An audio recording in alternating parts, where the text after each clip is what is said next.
IPL లాంటి మ్యాచ్ల్లో ఒక బ్యాటర్ 90s దగ్గర ఆడుతుంటే అందరి దృష్టి అతడిపైనే ఉంటుంది. సెంచరీ చేస్తాడా లేడా అని ఎదురు చూస్తుంటారు.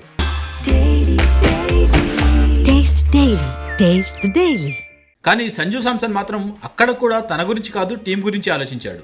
ఇదే ఇప్పుడు క్రికెట్ ప్రపంచాన్ని మరోసారి ఆకట్టుకుంటుంది. ఢిల్లీ క్యాపిటల్స్ పైన సిఎస్కే విజయంలో సంజు శాంసన్ అసలైన హీరోగా నిలిచాడు. కేవలం 52 బంతుల్లో అజేయంగా 87 పరుగులు చేసి మ్యాచ్ను చెన్నై వైపు తిప్పేశాడు. కానీ మ్యాచ్ తర్వాత సంజు చెప్పిన మాటలు అంతకంటే ఎక్కువగా ఇప్పుడు సోషల్ మీడియాని ఆకట్టుకుంటున్నాయి. పోస్ట్ మ్యాచ్ సెషన్లో హర్ష భోగ్లేతో మాట్లాడుతూ, సెంచరీ అనేది ఎప్పుడు ప్రత్యేకమే, కానీ దానికోసం నేను కొంచెం సెల్ఫిష్గా ఆడాల్సి వచ్చేది. సింగిల్స్ తీసుకొని 100 కావాలని నేను ఎప్పుడు చూడలేదు. టీంకు మ్యాచ్ను గెలిపించడమే ముఖ్యం అనిపించిందని చెప్పాడు. ఈ ఒక్క స్టేట్మెంట్తో సంజు మైండ్ సెట్ ఏంటో మరోసారి బయటపడింది. వ్యక్తిగత రికార్డుల కంటే జట్టు విజయానికే ప్రాధాన్యత ఇస్తాడు అనేది మరోసారి అర్థమైంది. సంజు వ్యాఖ్యలపైన భారత క్రికెట్ దిగ్గజం సునీల్ గవాస్కర్ కూడా ప్రశంసలు కురిపించాడు. ఓపిక చివరికి గొప్ప ఫలితాన్ని ఇస్తుంది. సంజు మొదట సెట్ అయ్యి తర్వాత వేగం పెంచాడు. కార్తీక్ శర్మ చివరి ఓవర్లో షాట్లు ఆడకపోతే సంజుకి సెంచరీ వచ్చేది. కానీ సంజు టీం కోసం మాత్రమే ఆడాడు అంటూ గవాస్కర్ ప్రశంసించాడు.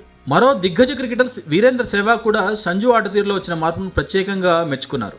సంజు శాంసన్ ఆటతీరులో ఒక గొప్ప పరిణతి కనిపిస్తుంది. తన జోన్లో ఉన్న బంతుల్నే అటాక్ చేస్తున్నాడు. గత కొన్ని సంవత్సరాల్లో ఆటపై అతని ప్రభావం మరింత మెరుగైందంటూ ప్రశంసించాడు సెహ్వాగ్. ఒకప్పుడు టాలెంట్ ఉన్న అవకాశాలు దక్కగా లేదా కెప్టెన్సీ లేదనే విమర్శలు ఎదుర్కొన్న సంజు శాంసన్